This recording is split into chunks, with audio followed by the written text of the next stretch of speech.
I watched as this "it won't happen again" line became habit, and those habits became his lifestyle. The one time turned into hundreds of times. The just for fun turned into self-destruction. It always happens again. From PCP to opioid abuse to cocaine to heroin. It got worse and then it got better.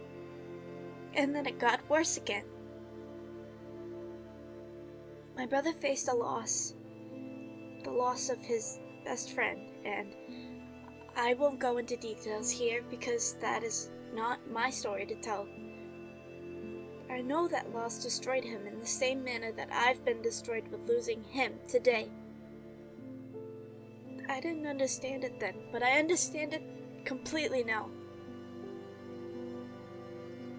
Anthony struggled daily with how to move forward.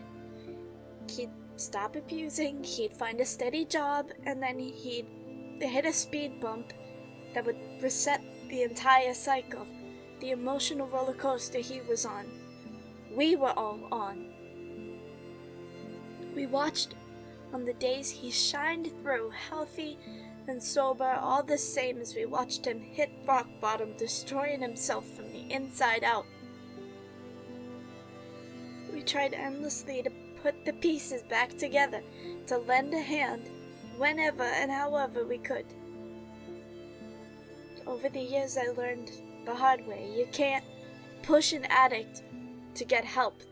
They have to want help, no matter what you say, no matter what you do. A drug addict will never see the hope in getting help if they find the most satisfaction in their highs. It seemed like forever until he finally asked for help. And when an addict asks for help, you help them right then and there, because if you don't, the moment might pass. He spent weeks debating if he was making the right choice. He spent days crying on the phone to me, begging to be allowed to leave the rehab center I put him in. But in this moment, he forgot to give himself credit. Because even though he was dying to escape, he was clean for the longest he had been in years. He was 28 days sober. But he was only sober for 28 days. He was clean. And then, like a flick of a light switch, it wasn't.